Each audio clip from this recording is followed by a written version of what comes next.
Voila. Is that the right way around? No, that's the right way around. That's the one. Vegetables. Don't be an elitist. Frozen veg is perfectly fine.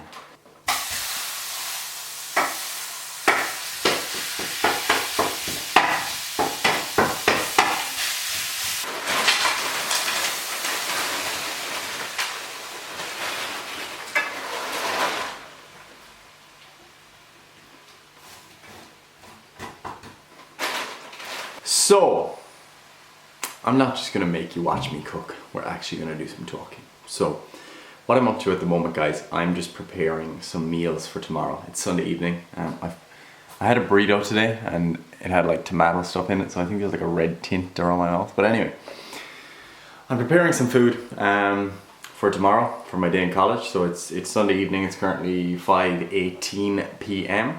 and I'm preparing a little bit of food. So it's a really useful thing if you've never done it to actually prepare some meals.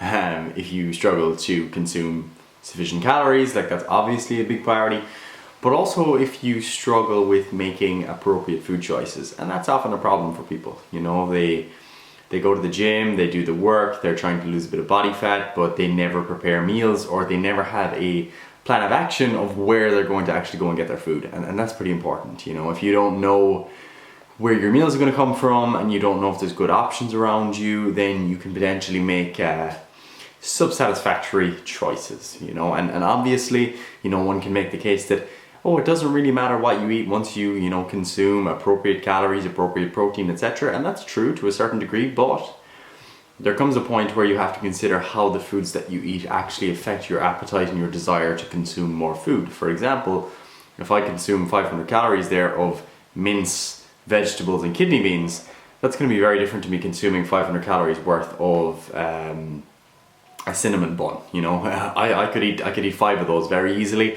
Could I eat 2,500 calories worth of mince and veg? Probably not. That's probably going to be pretty difficult. So you do have to consider those things in the context of a gaining diet, you know, a hypercaloric diet or a hypocaloric diet where you're actually trying to lose weight. So that's important to keep in mind. So yeah, I like to prepare food where possible. Most of the time I do that in the morning, and that's what I did last week, but now I'm essentially trying to do it the night before, because I do have to be in college a little bit earlier than I did last week, so there's a little bit more of a time constraint this week. So for most of the week upcoming, I'm in college from 9 to 5 pretty much. There can be an hour here and there that we have spare. I think there's maybe one or two mornings where we don't start until 10. So there are some gaps, but in terms of overall free time, it's very, very limited at the moment, because what we have to remember is that, as you guys know because you're watching this video, we've also got, you know, triage. So I've got to keep up all of my triage work. So that includes doing contact with my clients. For example, I've got all of my check-ins to do today and tomorrow, which will potentially then drip into Tuesday, depending on when people actually check in. So that's always important. There's always an element of unpredictability there, in that people don't always check in on time, and I have to make sure that there's a buffer of time on my Mondays and Tuesdays that I'm able to do my check-ins. That also additional programming that I have to do for clients, for whether they're new clients or clients that are already on board that are due program updates, and then also keeping in contact with clients throughout the week via WhatsApp, and then obviously writing for Triage and working on the articles that I'm currently working on, keeping up our day-to-day social media. So blah blah blah, what I have to do is not important, but the fact of the matter is that on top of the college hours that one has to be in college, I also have to do the triage work and of course actually study, and it's a big part of this year in particular, where there's a lot of content being thrown at you. It's not enough just to attend. I'm also going to have to review it and potentially you know do further reading to really try and understand the topics that are being presented. So as you can see, all of that would add up to being quite a lot of hours throughout the week. So making sure I'm organized with nutrition is really, really important, particularly right now, because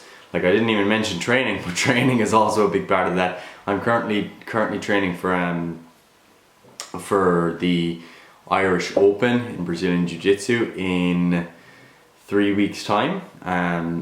Not as a seasoned competitor. It'll be my first competition, first shot at it.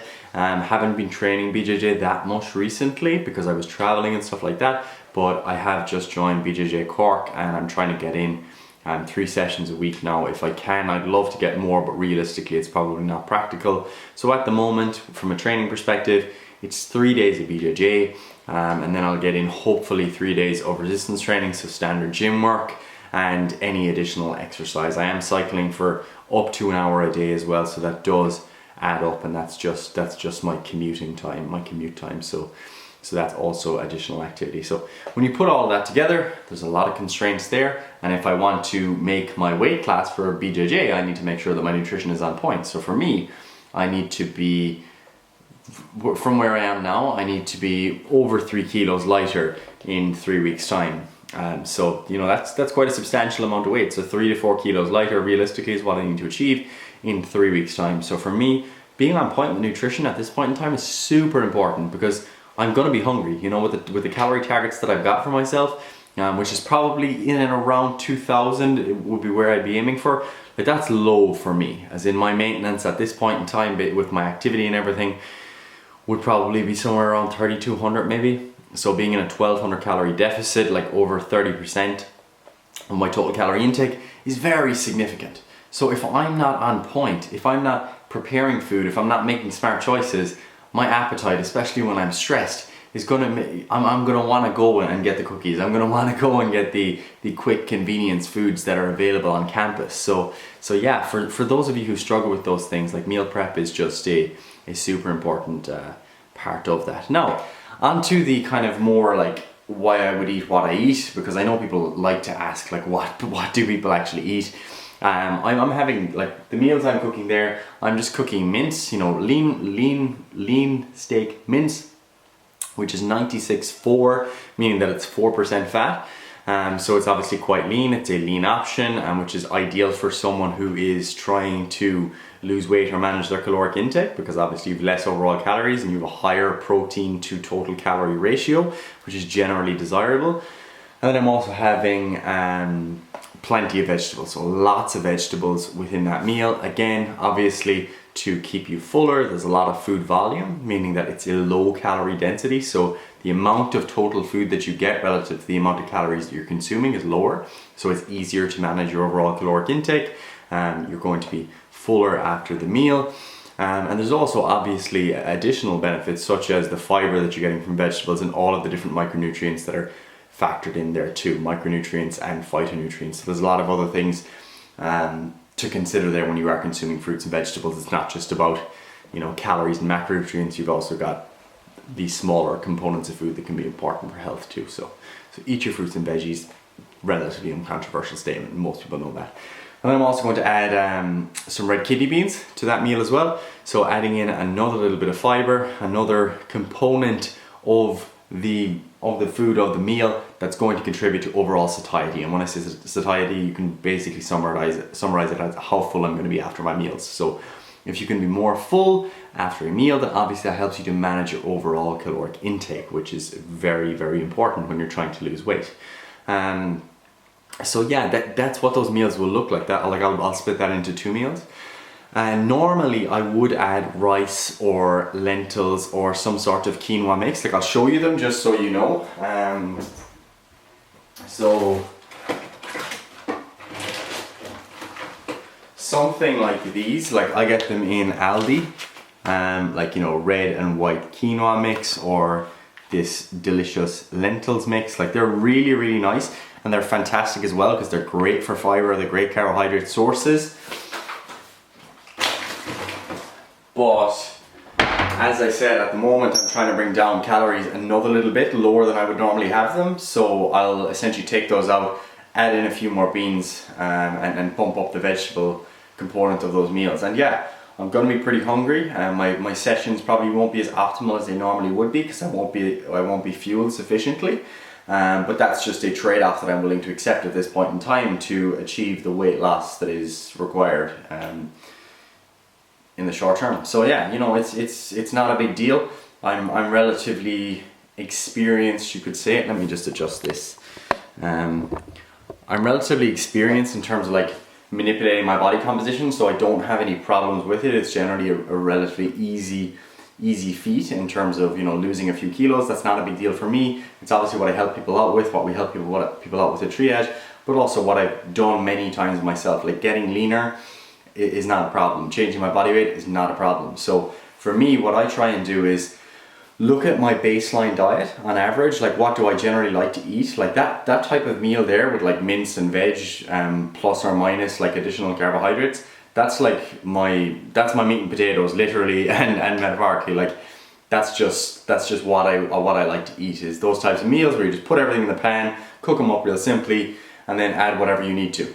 So when you have a basic meal structure like that, it's really, really helpful, because what it allows you to do then is modify your meals based on your goals. For example, if I was in a gaining phase and I was really trying to, you know, add more body weight, increase my body weight, then what I might do to that meal is add in one of those packets of lentils or something like that, or maybe I'll add in just rice because it's lower in fiber, it's not going to keep me as full, it's easier to consume more total calories. And then I might also add in, you know, some nuts or a sprinkle of olive oil, which could really increase the total calorie content of that meal and make it much easier for me to then gain weight.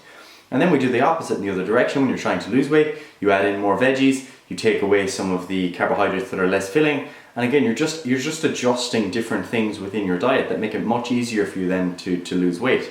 I think that's useful advice, because what I see a lot of people do is they think they need to eat special foods, you know, like, oh, this is what I ate, these are my diet foods, these are my bulking foods, whereas you can actually eat more or less the same diet and just adjust the overall composition. Like, for example, another meal that would be like a staple for me would be some sort of porridge, you know. So I'll have oats, I'll make the oats with water, I'll add in cherries and blueberries, like that's mainly what I have at the moment. I'll put some dark chocolate over the top once it's cooked, that melts in, and then I mix up some whey protein with yogurt and I pour it over the top, and that's delicious for me. So for me right now, my portion of oats is probably 60 to 80 grams. I don't weigh it because I'm not too concerned with really micromanaging my portion sizes at the moment, but somewhere between 60 to 80 grams, maybe 150 to 200 grams of berries, and 25 grams of dark chocolate roughly, and then I'll add in like maybe 30 to 50 grams of whey protein with a small pot of yogurt. So that's what that meal will look like. Now, what would I do if I was trying to really gain weight? All I would do is increase the serving of oats. I might add in more dark chocolate, really easy way to bump up calories. I might mix some protein or some peanut butter in with the oats. I might use whole milk instead of water when I'm making it.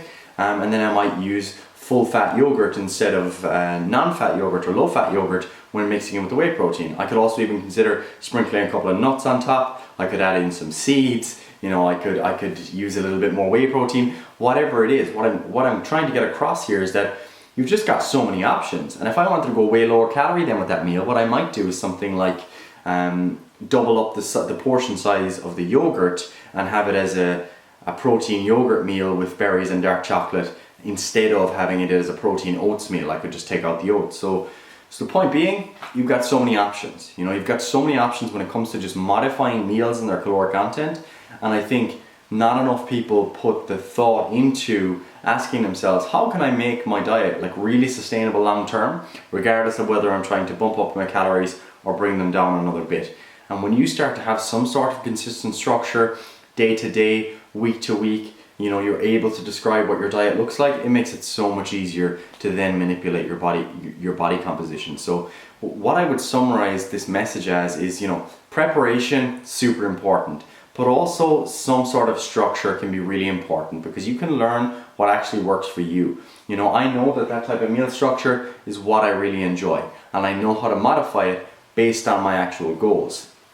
But you know, you also have to consider then the basic principles of nutrition and how they factor in. For example, having high protein intake, really beneficial for someone that's either trying to gain muscle or lose fat. So you can say that having a higher protein intake is generally going to be beneficial across the board, especially for people who are engaging in lots of exercise. So like that's one of your staples. And then you want to build your meals so that they do have, you know, a substantial amount of protein. What that might look like might be like 0.4 grams or 0.5 grams per kilogram of your body weight. Assuming you're eating like 3 to 4 meals per day. Like that's just a general kind of starting point. You know, that's a fairly sound recommendation. So let's say 30 to 50 grams of protein per meal. 30 grams is probably going to be fine for most people. So you got to start off with that. You start to build your meals, and then you want to ask yourself, you know, what's my goal? So if you're trying to lose body fat, what do you want? You want to maximize the amount of food volume, meaning that there's more total bites, you're going to be filled up more after your meal, but you want to minimize the amount of calories that you're getting. So there's high volume, low calories, meaning you have low calorie density. The best foods for that tend to be things like vegetables. So that might mean, you know, taking down, let's say if you normally have potatoes and rice with your meal and a small bit of veggies, you might want to, you know, half the portion of the potatoes and rice, double the portion of the veggies, and now you've got a meal that's roughly the same size, meaning it's going to be the same number of bites, it's going to look the same in your plate, but you've reduced the calorie density of that meal and it's still going to be quite filling. So these are the types of things that I'd ask you guys to consider. And it also works in the opposite direction. When you're trying to then gain weight, you don't want to be consuming, you know, 500 grams of veggies at a meal. You want to cut that down maybe a little bit, and then bump up your calorie density through other means. For example, you could saute your vegetables in olive oil instead of just consuming them without anything on them. You could add in nuts to your stir fries, add in oils to your stir fries, as I said. You could use, you know, some cream in your coffee. You could swap from low fat to full fat dairy. So you've got all these different options of modifying the calorie density of your diet without drastically changing the types of foods that you eat, because it just generally isn't necessary. You don't have to have like a bulking diet and a cutting diet. It should roughly be one kind of similar diet most of the time based on your preferences, that you then modify with subtle little changes to either push your calorie intake up or pull your calorie intake back down. So hopefully guys, there was something in this video that might help you out. And basically, I want all of my videos, all of our videos on Triage to be practical, to be useful.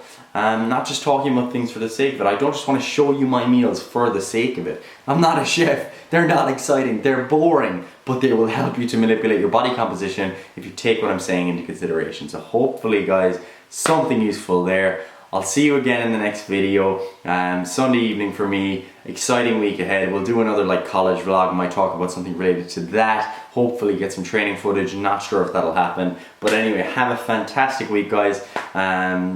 You know, keep that too easy mindset in check. I've also got dirty hands because I was carrying my bike. So if you saw those and you're like, he's disgusting, I'm sorry about that. But yeah, of course, you know, be happy as always, you know, be grateful for what you have, be grateful for the opportunities. We're talking about such trivial things here related to nutrition. We're very lucky to even have these resources, and I'm always grateful for that. I hope you are too, and remember that it is in fact too easy.